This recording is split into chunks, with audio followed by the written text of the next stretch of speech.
Taip, na ką, laikas tada tęsti toliau ir noriu pakviesti į sceną mūsų prieš paskutinį pranešėją, tai yra antras verslo ryklys. Išminėto anksčiau, tai yra Filip Barcov, tai yra B1 Site Pro CEO, kuriejas jau daugiau nei 20 metų versle ir informacinių technologijų srityje bendrai. Ir šiuo metu vystot šitos du paminėtus projektus. Tai Filipai, ar gerai mane girdit? Labas. Sveiki, gerai girdžiu, gerai matau. Jo. Super. Žinok, pirmas klausimas. Iš kur tu transliuoji, primink? Dabar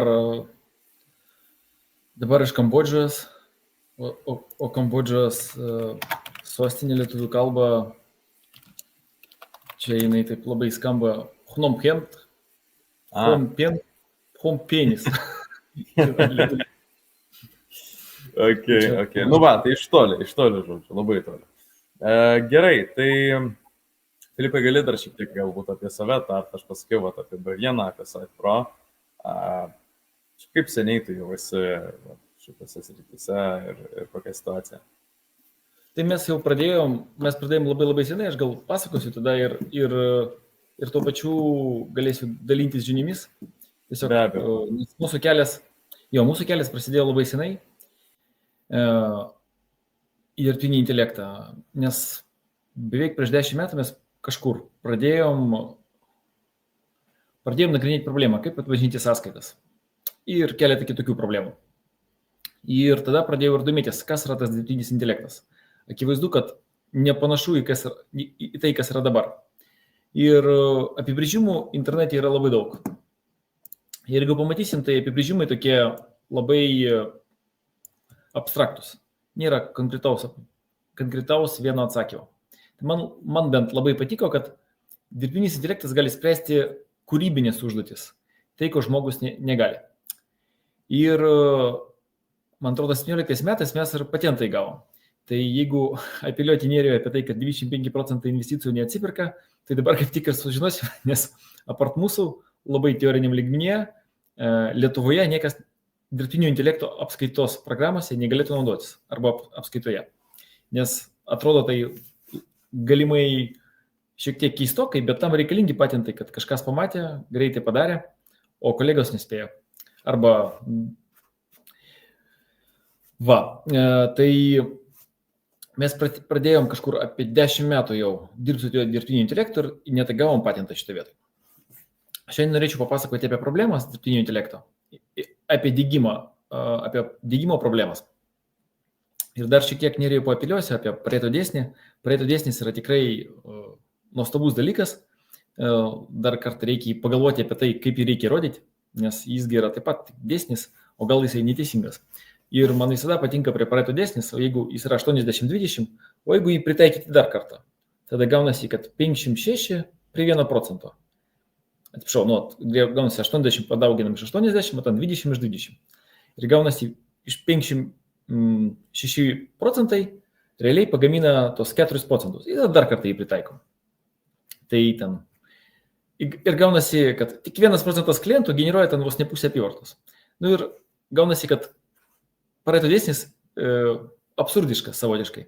Bet ir dar vienas dalykas, nes labai domėjausi kažkada šito dėsnio ir labai giliai pradėjau lysti ir bandžiau net įrodyti pats, kodėl veikia, kodėl neveikia. Bet yra labai įdomus pastebėjimas, kad Pareto dėsnis taip pat veikia ir atvirkščiai. Jeigu tu neturėsi daug klientų, tai nebus ir tos, kaip sakant, ir tų 20%, kurie moka daug. Tai jeigu tu neturi masės klientų, tai nebus tų klientų, kurie moka labai daug. Arba kurie daro daug apyvartos. Nes tu negali neturėti to 80%. Visi sako, reikia fokusuotis į tos 20%, kurie atneša rezultatą. Bet tuo pačiu ir Pareto dėsnis turi ir tokia atvirkštinė, ir labai daug šiaip galite pasidomėti, atvirkštinių reakcijų, nežinau kaip pasakyti, kitų pusių, backstage. Jo, tai pradėsiu tada mūsų kelią, nuo ko jis prasidėjo. Tikrai šitą softą nenoriu rekomenduoti ir nenoriu pasakyti, kad jis kažkoks blogas, bet nuo TensorFlow mes prasidėjo. Tai yra bendrai toks klasikinis dirbtinis intelektas, jį vadina, bet šiaip tai yra vadina machine learning. Taip pat klausimas, ar jį vadinti dirbtiniu intelektu ar ne, bet mes pradėjome nuo jo. Tiesiog tai dar prieš 10 metų, kai paprastas uždavinukas atskirti šuniukus nuo kačiukų.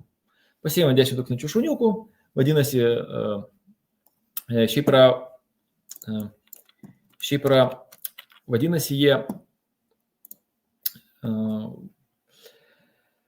vadinasi testing set, training set ir validation set. Tai reiškia, mes iš pradžių padodam, grubiai tariant, 10 000 kačiukų, 10 000 šuniukų ir pažiūrime, robotas atpažino.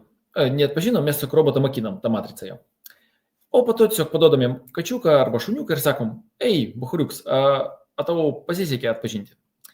Ir pagrindė šiaip per dirbtinio intelektą pastoviai reikia ir testuoti. Čia šiaip labai esminis momentas, nes labai daug žmonių galvoja, kad tiesiog aš čia pajungiau ir jisai gerai veikia. Reikia atpažinti ir kada jisai neveikia. Pavyzdžiui, kai mašina neužsikūrė, arba svetainė neveikia, gali būti kažkoks robotukas, nežinau, svetainė neveikia, arba tenais, kokia nors paieška svetainė neveikia. O pavyzdžiui, apie dirbtinį intelektą, jeigu suveikia blogai, kaip jūs tai atpažinsit? Ir ypač, kai jūs dirbtinį intelektą gabaliukais tobulinant labai daug versijų, gal kažkokia versija yra bloga. Kaip jūs atpažinti, kad ta versija visa bloga? Tai noriu tik pasakyti, su to machine learning labai nerekomenduoju judėti, nes mes turėdami tikrai stiprus specialistus ir investuodami čia tikrai mėnesius, nepasiekime norimų rezultatų. Nenoriu toliau apie juos pasakoti, bet noriu pasakyti tik tai, kad šito keliu labai nerekomenduojate, nes jisai brangus, lėtas, beveik nekontroliuojamas ir tai yra, žinot, kaip mokslininkai bando kažką ištirti ir jie net negali savaitės rezultato parodyti. Tai nueina į kažkokią kitą dimensiją. Tai labai nerekomenduoju šito keliu eiti, kuris eina apmokyti setą ir po to su jie dirbti. Bet šiaip to keliu eidavo Google'as, Amazonas ir jie Microsoft'ais siūlydavo savo paslaugas būtent šito seto pagrindu. Analogų. Labai daug buvo analogų. Toliau atsiranda toks dalykas, Google'as turi savo algoritmą, mes naudojam, man atrodo, jį pasiėmėm, testavom dar keletą algoritmų, tai tiesiog jisai skirtas atpažinti tekstą. Jis yra, man atrodo, nemokamas, Pythono pagrindu. Tikrai jisai veikia netobulai, tikrai yra labai daug trūkumų, bet už tai lengvai pasiekiamas. Ir algoritmų labai daug. Taip pat jūs galite, pavyzdžiui, jeigu pasiimti paprastą sąskaitos atpažinimą, galite pasiimti algoritmą, atpažinti visą tekstą, bet įsivaizduokite, tai yra sąskaita. Ir jeigu atpažinta visą sąskaitą, jūs gaunat vieną eilutę teksto arba daug eilučių teksto. Kaip ir gaunasi visas tekstas vienam lape. Be abejo yra krūva klaidų, kai sumaišyti dokumentai, be abejo yra krūva klaidų, kai keletą kalbų, ar atpažinti unosinę. Ir jeigu žmogus parašė ranką tekstą ir tekstai ten boldas, neboldas, mažas, didelis, blogos kokybės nuotraukėlė, tikrai labai daug niuansų. To išeities failas, skirtingi formatai ir ten milijardas formatų, milijardas problemų. Tai taip pat šito keliu, kas eisi, tai tiesiog problemų ten taip pat yra labai daug. Tai šito keliu taip pat, jeigu jau pradėsite eiti, tai reikia labai giliai ir labai gerus turėti inžinierius ir projektuotus. Toliau, kadangi tekstas, grubiai tariant, iš sąskaitos, jūs kai atpažinat visą sąskaitą, įsivaizduokit, jie yra aibė teksto. Visą tekstą gaunat tokia kaip plain text. Tai tam atskirai yra algoritmai, kurie paskaido sąskaitą, pavyzdžiui, kaip čia, į gabaliukus. Pasako, čia yra, tiesiog tie algoritmai tiesiog pasako, kad tekstai sudėlioti blokus. Ir vėl, jeigu tekstai sudėliojate blokus, jūs gaunat daug skirtingų atsakymų. Bet problema yra tame, kad atpažinti tekstą, pavyzdžiui, čia parodoma, kad yra blokeliai. Ir jūs, kai gaunat atsakymą, jūs gaunat ne vieną ištisą tekstą, gaunat, pavyzdžiui, 20 blokelių. Šitas algoritmas taip pat labai padeda, labai, kaip sakant, davė didelį šuolį į priekį, bet taipogi jisai turi labai daug ir kitų problemų. Pavyzdžiui, atpažinimas vyksta, man atrodo, nuo 0 iki 10 sekundžių. Ir tarkim, labai sėkmės atveju nuo pusės iki 2 sekundžių. O kiekvienas, tai reiškia, iš pradžių jūs turite imidžą padalinti į 20 paveiksliukų, o po to kiekvieną iš tų 20 paveiksliukų atpažinti. Ir po 2 sekundės iš 20 paveiksliukų jau susidaro kartais net minutę. Tai gaunasi reikia daryti lygiagrečiai labai daug procesorių. Ir įdomu ten labai daug niuansų, kad jeigu net tam tikri procesai vyksta labai ilgai ir jeigu net pasimti ten kažkokią nerealų serverį, kažkokį ten, nežinau, užeinate į Amazoną ir pasirinkat patį galingiausią serverį, tai atpažinimas vis tiek nevyksta greičiau. Tai pasirodo reikia daug mažų procesorių, kurie atpažina vienu metu labai daug tų sąskaitos gabaliukų tam, kad sąskaita atpažintųsi tiesiog per sekundę ar per 2, per 3. O po to dar jūs kai kurias pakimba, reikia turėti atsarginio atpažinimo ir taip toliau. Tai gaunasi, kad atpažinti paprastą sąskaitą gali būti išnaudoti keliasdešimt serverių. Tik tai paprastam atpažinimui, nes po to, kai sąskaitą atpažįsti, po to reikia dar ją pritaikyti, galime sąskaitai surasti labai daug meta informacijos, nes jeigu žinot, kad sąskaita atėjo tokiu formatu, joje yra toks kodas, jūs galite preziumuoti, kas tos sąskaitoje dar yra. Arba, pavyzdžiui, jūs savo buhalteriai kiekvieną mėnesį gauna 10 sąskaitų. Šį mėnesį gavo 9 ir atėjo 10. Kartais net užsimerkus galima pasakyti, kas per sąskaitą ir galima net apytiksliai pasakyti, kokią ten sumą. Ir labai daug tokių niuansų. Tai tiesiog noriu pasakyti, kad ėjant šito keliu taip pat yra labai daug niuansų ir jeigu tokie, aš dabar kalbu apie tokį žemiausią lygį integravimą, to EI arba tokie pakankamai žemą, tai ne čia yra labai daug niuansų. Toliau einam kai jau veikia pats algoritmas, galime ir pažiūrėti, kaip jisai veikia, pavyzdžiui, pasirinkam, pavyzdžiui, sąskaitą ir jisai daro atpažinimą. Atpažinimas akivaizdu, kad šiaip dažniausiai užtrunka keletą sekundžių, pas mane dabar galbūt užsienio serveris dar kažkas ir priklauso labai nuo eilės, nes būna eilė ten 300 sąskaitų, jisai tą eilę greitai paskaido. Bet iš esmės jisai bando pritaikyti visus tos variantus, kuriuos pasakojo. Ir atpažino. Aš tada dar atidarysiu šalia sąskaitą, kad būtų paprasčiau. Jeigu pasėmiau, pavyzdžiui, seną sąskaitą kažkokią, parašyta, kam išrašyta, adresas, suma, sąskaita, jeigu pamatysit, jinai tokia labai keistokia, iš kelių lapų, be abejo, čia gal PDF-as, kažkokia pliusinė, minusinė, apmokėta, datos skirtingos, apmokėta kartelė.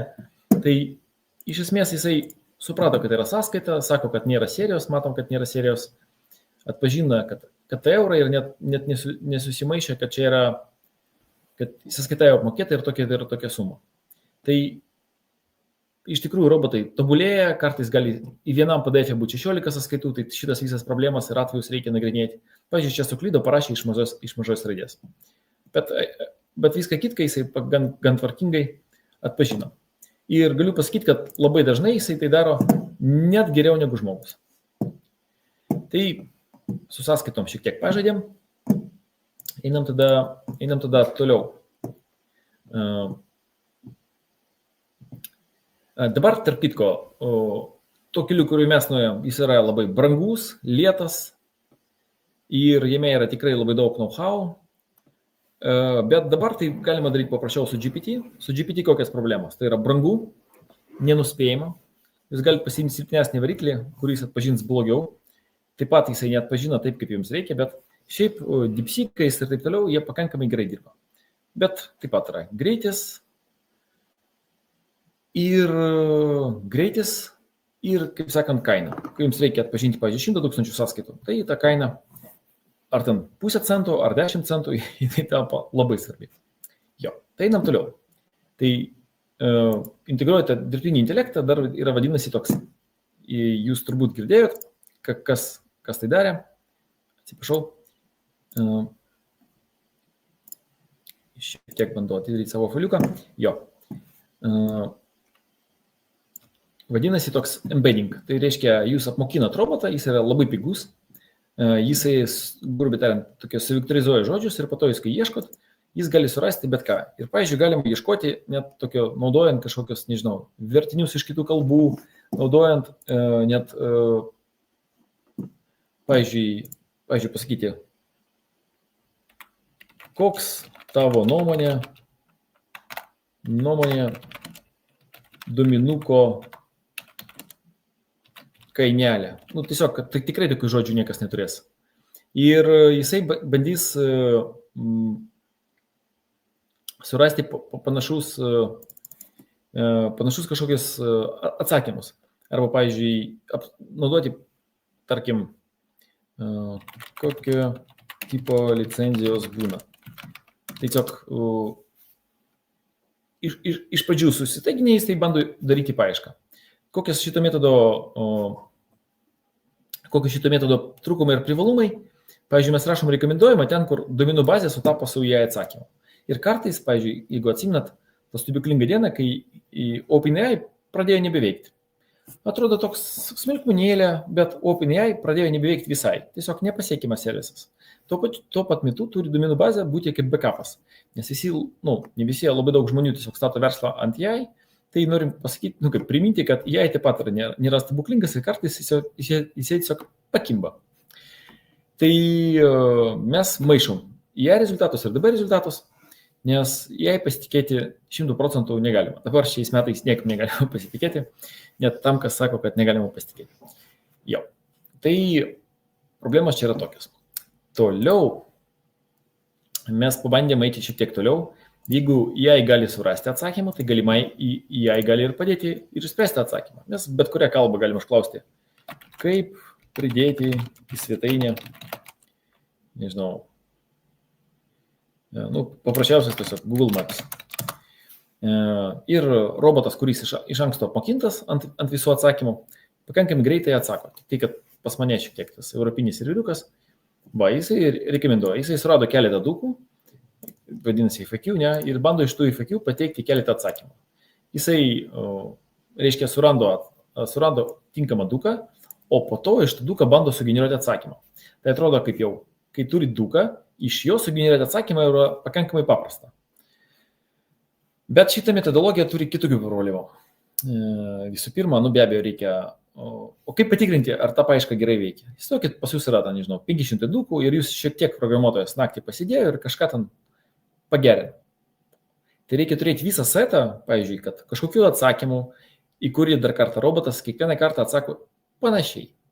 Tai reikia turėti kažkokią setą, kad, pavyzdžiui, 500 klausimų, jeigu užduoda žmogus tokius 500 klausimų, tai robotas turi gauti daugmaž tiek atsakymų.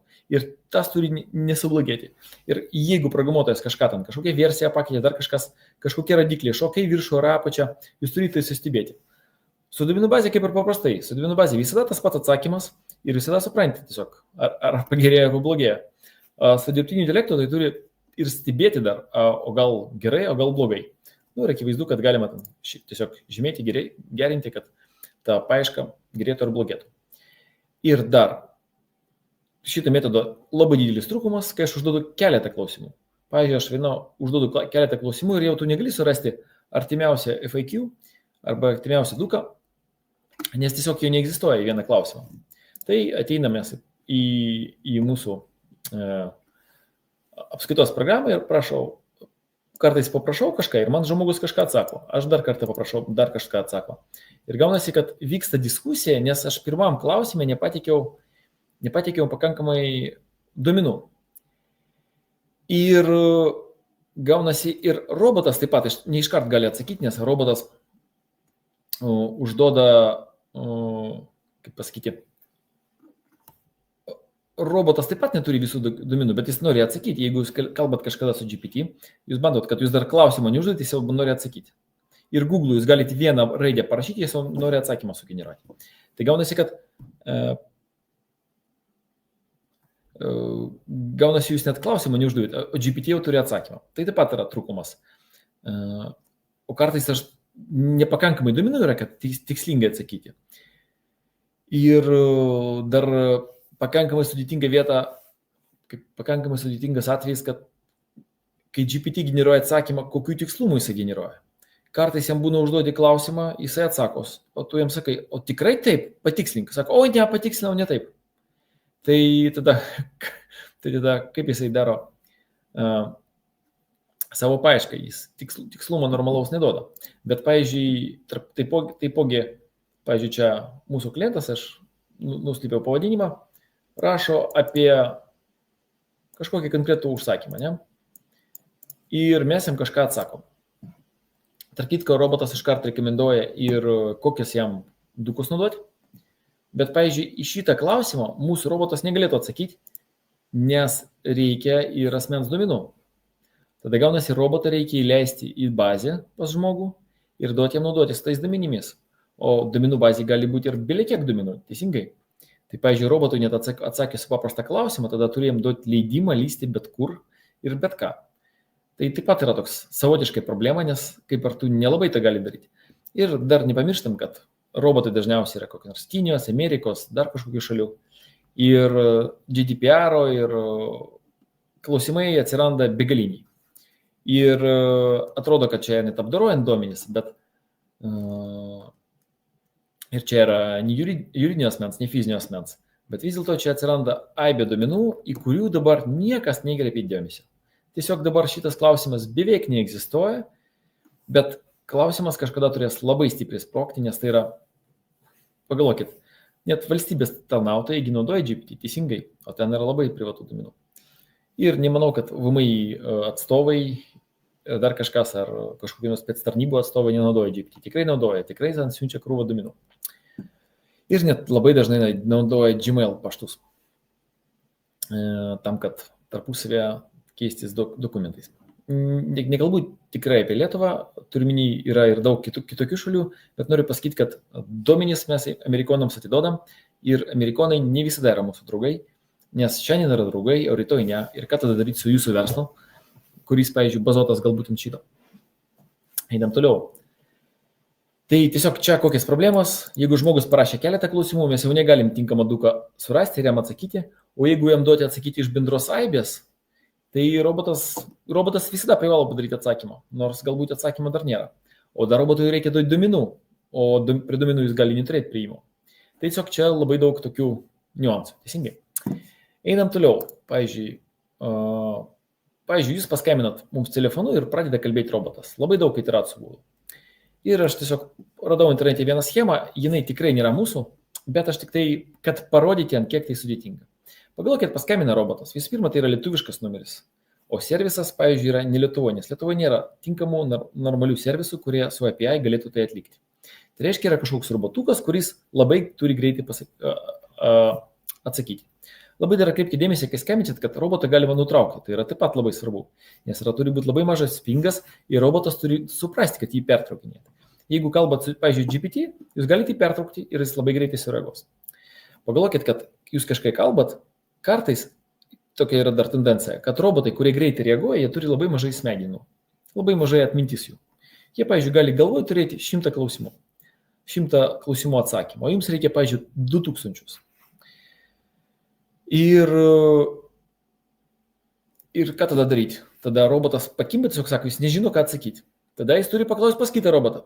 Tada pagalvokit, jūs paskambinat, kažkaip ten sujungia kažkokia VoIP telefonija, kažkoks numeris, kažkoks servisas, kažkas po to kažkas turi transformuoti į tekstą ir robotas turi suprasti, kad jis neturi atsakymą. Tada jis užklausia pas kitą robotą, kuris turbūt turi atsakymą. Tas kitas robotas paieško ir atsako. O dar gali būti tokių žinių, kad, pavyzdžiui, pas jūs yra žinių bazė. Ir žinių bazė, pavyzdžiui, yra atsakymo. Bet, pavyzdžiui, jų gali ten nes neužtekti. Pavyzdžiui, jūs darbo laiką svetainį rašot savo svetainėje. O žinių bazė jūs savo darbo laiką nedėt, kas yra pakankamai logiška. Kam dėti į žinių bazę tą informaciją, kuri yra svetainėje. Tada jūsų robotas gaunasi, vienas turi ribotą atmintį, kitas robotas turi daug daugiau atminties, bet jisai dirba iš kaip sakant, iš žinių bazės. Bet šalia jis dar turi turėti, kad jis galbūt ir žinių bazės neužtenka, kad nori paskaičiuoti reikia, ar dar kažkas, bet tuo pačiu jis turi ir neparekomenduoti konkurentą, nes taip pat atsiranda tokia mikroniuansas. Pavyzdžiui, žmogus paklausė, o kas šitoje vietoje yra geriau, o jisai pasiėmė kokį nors globalų konkurentą, kokį nors tarptautinį žaidėją, kuris paima skaičiuoja milijardais, nes tiesiog jisai daugiau žinomas robotui negu mes. Ir taip pat atsiranda trūkumų. Tai gaunasi čia tokių 6 metodologijų, kažkokių yra skirtingų. Ir po to, jūsgi robotą kiekvieną kartą updatinat. Labai daug skirtingų softų. Tikrai labai daug skirtingų softų. Ir kiekvienas iš jų dar atsinaujina. O jums reikia suprasti, ar robotas veikia tinkamai. Nes kai jūs programuotojai parašė kažkokią kodą, yra kažkokia duomenų bazė kažką įdėjo, tai jis veikia tiksliai. O robotas kiekvieną kartą veikia skirtingai. Pasisveikinti 10 kartų ir 10 kartų skirtingai pasisveikinti su tai. O kaip įvertinti, ar žmogus gavo atsakymą? Kiekvieną kartą žmogų klausti, ar 1, 2, 3, o kartais žmogus nenori su robotu kalbėti, tada turi nutraukti pokalbį. Ir dar yra tokių niuansų, kad kaip apspręsti, ar robotas tinkamai atsako. Tai reiškia, turi ir kažkokią sistemą, kuri nuolat paskambina ir sužino tam tikrus klausimus ir supranta, ar robotas atsakė. Robotas dar gali skirtingai žodžiais atsakyti. Tai reiškia, tas tikrintojas robotas turi suprasti tą mechanizmą ir įvertinti, ar tinkamai tas robotas atsako. Ir tai viską vyksta audio formatu. Ir jeigu ta sistema pradeda blogai veikti, ar, pažiūrėjau, netinkamai atsakinėti, kažkoks robotas turi raudoną lemputę, ding, ding, ding, ding, ding. Robotas blogai veikia, tiesiog turi būti kažkoks ir kontrolierius. Tai buvo, kad atrodo iš tokio paprasto, kad ką ten tokio, pajungti čatą į svetainę. Atsiprašau, ne čatą, o audio pagalbą. Ir šiaip normalių audio pagalbų, jeigu taip panaudosit, pabandysit pertraukti, pakalbėti skirtingom kalbom, paklausti kažkiek duomenų, tai kol kas tai net Lietuvoje labai mažai tai kur naudojama. Tikrai naudoja robotus, tikrai labai, kai kurios kompanijos labai pažangios, bet labai gerai kokybiškai tai padaryti, tikrai reikia labai daug resursų. Prieinam, pavyzdžiui,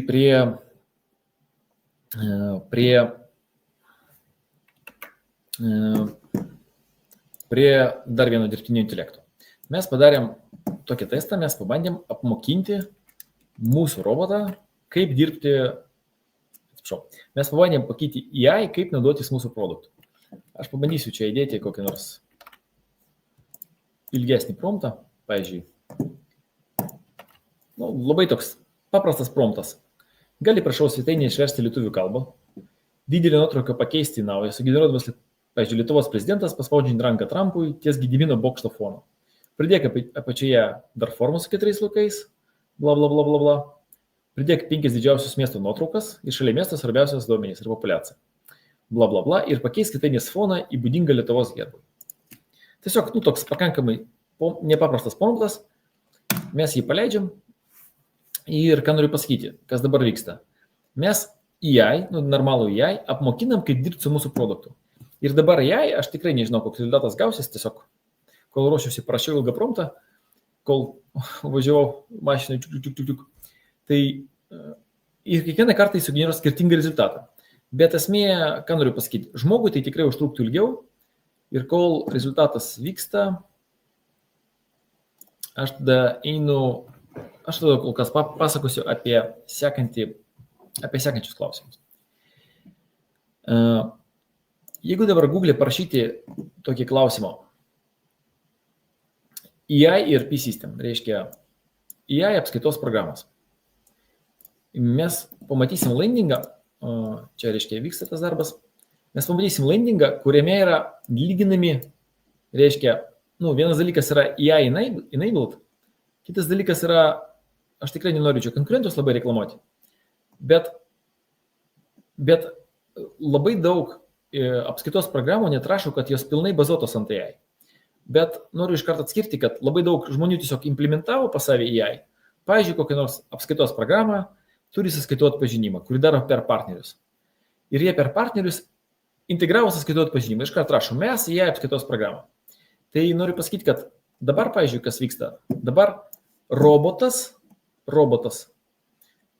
tarp kitko robotas dabar pasakė, aš generuoju paveiksliuką, jis pats nemoka generuoti paveiksliuką. Jisai ne pas kitą robotą sako, ei robotai, sugeneruok paveiksliuką. Tas sugeneravo paveiksliuką, ateina atgal, tas kažką daro. Jis dabar bando surasti kažkokį pilną informaciją. Reiškia, ir čia, pavyzdžiui, šitą nuotrauką jis sugeneravo, o apie miestus jisai tiesiog ieško internete tinkamiausias. Kartais pasisekė, kartais būna neveikiančių, tai turim robotas iš karto užprašo kitas, bet jisai tiesiog dabar robotai bendrauja su robotais. Vienas robotas eina sugeneruoti paveiksliuką, vienas robotas davė nurodymą kitam sugeneruoti paveiksliuką, šitas robotas nuėjo kitam robotui pasakė, eik tenais suras kažkokį nors miesto nuotraukėlės. Tada tie atidavė jai robotas, kadangi moka dirbti su mūsų programa, pasakė, viską pakeisk. Čia problemų šitam segmente yra belekiek, greitis, kainos, pakibimai, milijardas problemų. Bet ką noriu pasakyti, kad ką mes kitaip padarėm, mes sujungiam tą robotą su mūsų produktu. Nes paprastai sugeneruoti paveiksliukas, svetainė, dar kažkas gali, bet kas. Jūs ateinate ten į DeepSeeką ir sugeneruok svetainį, jis padaro kodą. Ką mes padarėm, mes leidom robotui tikrąją prasme naudoti mūsų produktą. Ir dabar mūsų produktą valdo nebe žmogus, o pilnai robotas. Aš galėjau tą patį ir su Balsu pasakyti. Jo, dabar kadangi labai daug užduočių jam daviau, tai jisai tiesiog po trupučiuką ir atnaujina. Mes šiek tiek šitą vietą pagerinsim, kad tai gražiau matytųsi, kol jisai generuoja viską. Bet jisai po vieną užduotį ir varo. Tik. Dabar matau, kad Lietuvos prezidentą jis net pažina. Reiškia, robotai, kurie generuoja paveiksliukus, dar nelabai žino mūsų gerai prezidentą. Ir Gedimino bokštas pas jį toks savotiškai vokiškas, bet galėsim jam užduoti duoti, kad jisai ištaisytų savo klaidas. Žinot, kaip tas anekdotas apie robotą, kuris daro operacijas. Iškerpėjo apendicitą, taip, bet apendicitas yra kitoj pusėje, arba tam, nežinau, kažkoks kitas organas. Ai, sako, tu jau ištaisysiu bagą. Va, tai akivaizdu, kad nuotrauką jisai apsiriko, akivaizdu, kad jisai neprirašė apie miestus, va, jisai parašė, kad populiacija, bla, bla, bla, bla, prideda sekcija didžiausiai miestai, klausimas į narystę, galiu patikslinti miestų populiacijos skaičius, sužėtas ir, ar nuėtų? Jo. Galiu pasakyti, kad prie miestų nėra aprašymų, neįdėjai. Tiesiog savo nuožiūrą. Ir dar galiu pasakyti, kad nuotrauka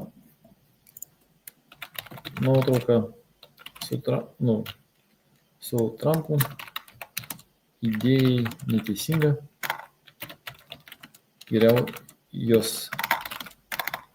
Man atrodo, geriau jos vietoje įdėk Mickey Mouse valgantį, nežinau, bananą. Jo, tai mes palauksim atsakymą. Čia tiesiog noriu parodyti, kad tai yra tikras pavyzdys, kai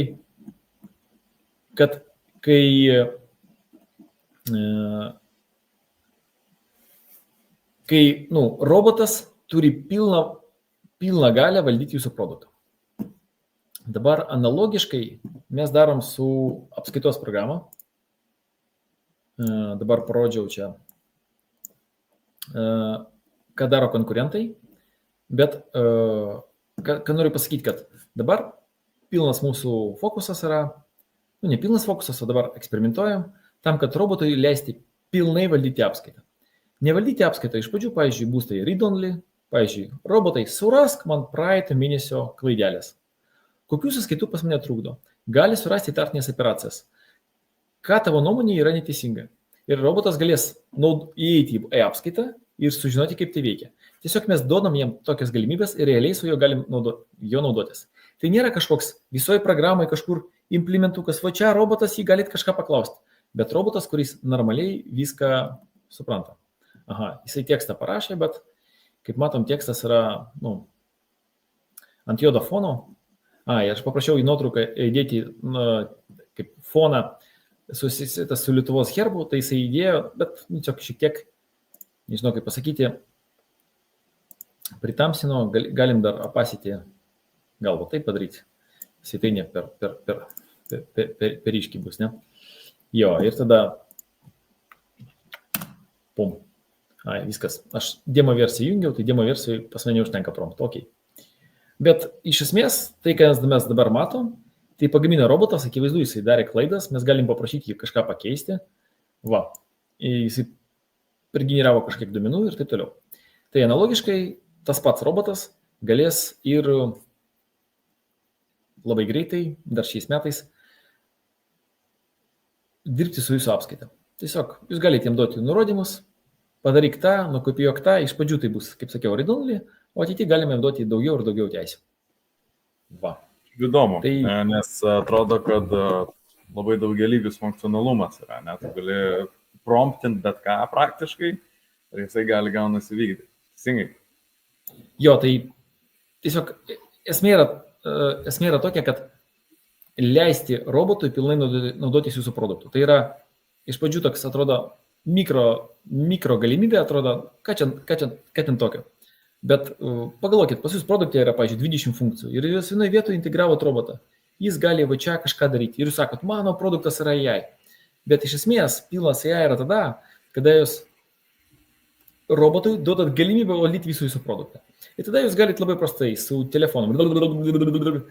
Stokit, jūs vairuojate automobilį ir sako, pabandyk surasti klaidą mano pelno ataskaitai. Pas mane kažkodėl jis generuoja ten minus tiek tūkstančių, kas yra ne taip. Pabandyk surasti įtartinę operaciją. Ir robotui kuo toliau, to duosim daugiau ir daugiau duomenų. Jo. Supratau, gerai. Žiūrėk, Filipai, aš tau turiu klausimą. Kaip tu manai, kas yra svarbiausia versle, kad tapti sėkmingu? Tas klausimas pastoviai evoliucionuoja ir pastoviai jisai kiekvienam žmogui jis yra skirtingas ir kiekvienam verslui gal skirtingas. Bet ir šiandien rašiau roliką, buvau, kaip sakiau, toj Angkor Wat, vadinasi tokia didžiausia pasaulio šventykla, ir aš pradėjau roliką rašyti apie ją.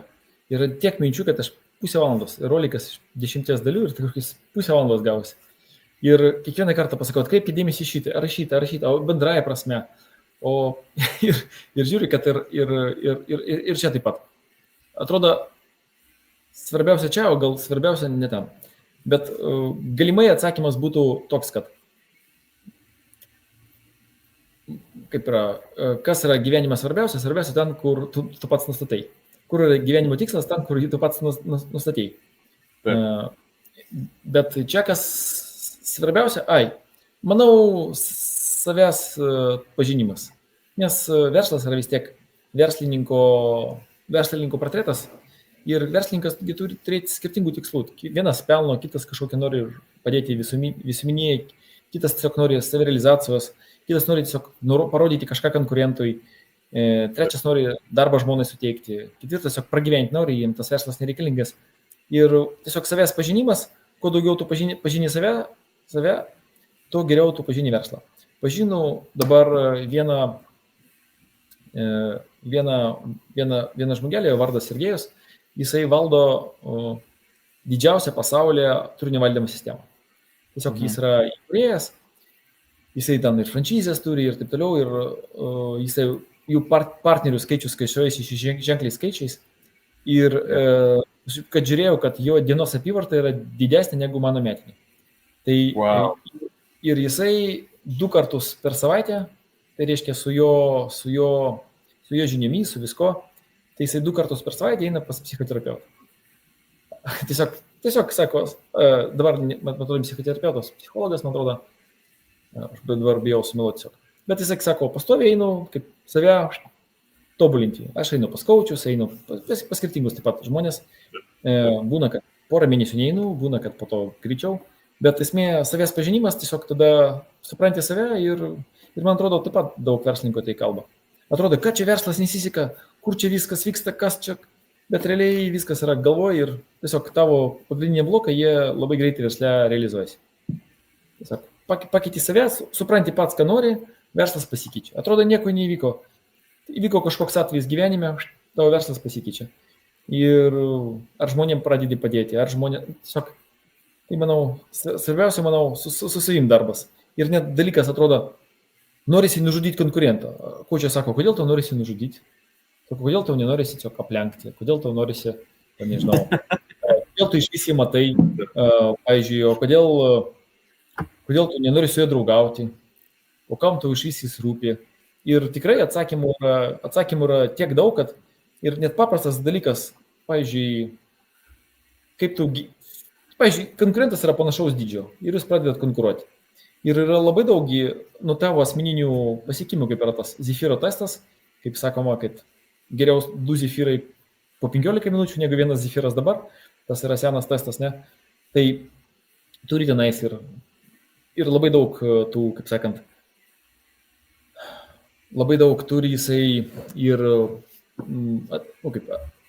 kitą testo pusę, bet noriu pasakyti, kad net paprastas dalykas, 2 konkurentai šalia ir kaip žmogus elgesi. Jis elgesi taip kaip gyvenimą. Vienas nori tiesiog kažkur nueiti, pailsėti, kitas nori pas kitus pradėti klausti, kitas pradeda taškytis energiją visur gal suveiks. Vienas mėnesį laukia, susikoncentruoja vieną tašką, smogia, kitas nemato. Tiesiog jis sufokusuoja į didelį konkurentą. Tas pats ir sporte. Sporte du žmonės varžosi, kaip ten sekasi, ten pabiški. Taip pat žmonės ten. Vienas, aš nematau, o kitas nusileidžia rankas. Kitas, aš jam duosiu Vilnių. Viskas, jis jau viską prarado, bet jam duos Vilnių. Verslas nukenčia, visiems blogai, vartotojams blogai, visiems blogai, bet konkurentai jisai nudės. Ir tiesiog, kaip tu asmeniniam gyvenime, kaip tu paprastavo gyvenime, tai verslas daro tą patį. Tai mano subjektyvi nuomonė labai, tie dideli verslininkai, jie tikrai save geriau pažino ir reiškia, kad jie neturi problemų. Ir mano net klausimas buvo, kai aš su kaučiu bendravau, kuris konsultuoja milijardierius ir, sako, tarp jų klientų yra viena turtingiausi pasaulio šeimos. Sako, tarp kitko, kad jie į susitikimą ateina visi laiku, prieš 10 minučių. Sako, telefonai atjungti, tai tiesiog jie labai garbingai su laiko elgisi. Tai jis sako, kad labai turtingi žmonės, jie tarp jų yra ir laimingų, ir nelaimingų. Bet, sako, labai dideli verslai dažniausiai daromi iš labai didelio skausmo. Kažką labai stipriai nužemino. Yra tas aspektas. Sako, jeigu jūs dabar raudoną Ferrari, o vaikystėje neturėjo dviračio. Jūs vaikystėje vis tiek neturėjo dviračio. Čia šitą prisimenu, žinok, prieš 20 metų šitas buvo.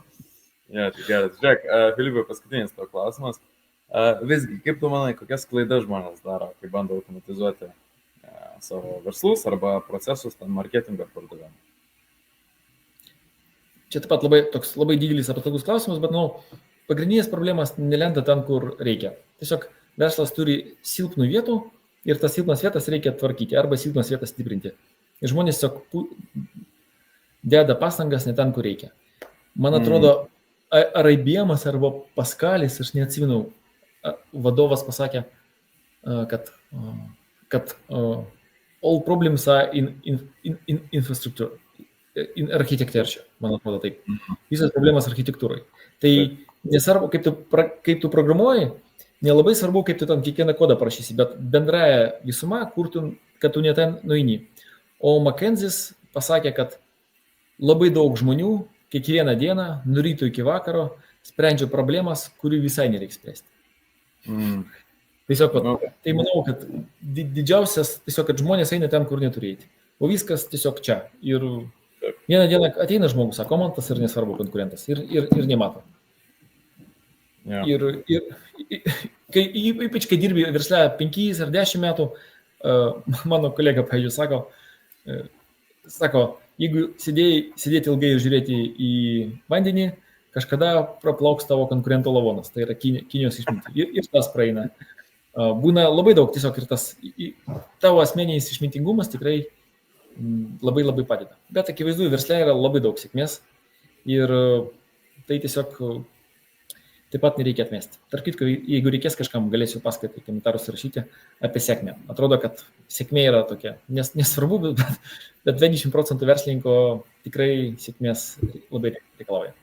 Ja. Filipai, klausimas yra iš auditorijos, iš Roberto.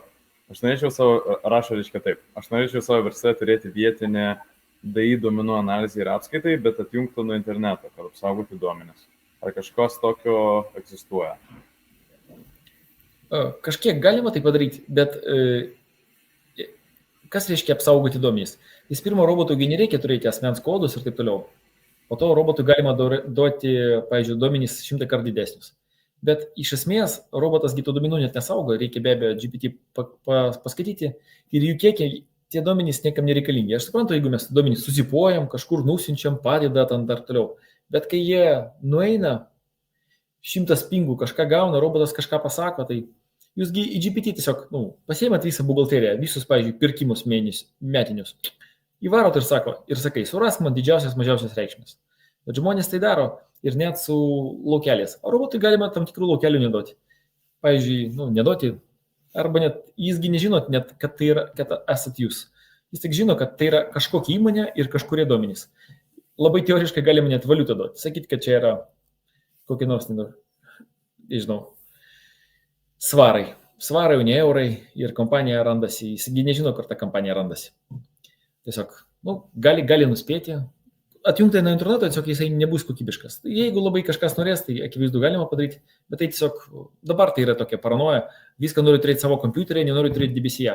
Bet dabar visi matom, kad visi nueina į debesius, kaip ten pas mus vienam rolikė buvo, visi būsi debesiuose. Vieną kartą klientas pasako, mes skambiname programą iš debesies. Sako, ar jūs po žemė, ar jūs debesyse, man nerūpės. Taip. Gerai, ačiū. Tai bus labai ribota bus. Ačiū, kad pakvietėte. Taip, ačiū labai, sako Viktorija, irgi ačiū. Labai įdomiai. Tai labai malonu, iš tikrųjų, kad sudalyvavai, ačiū tau. Ačiū labai Tomai, ačiū labai Viktorijai, visiems už klausimus ir už tai, kad žiūrėjau. Ir ačiū Robertui.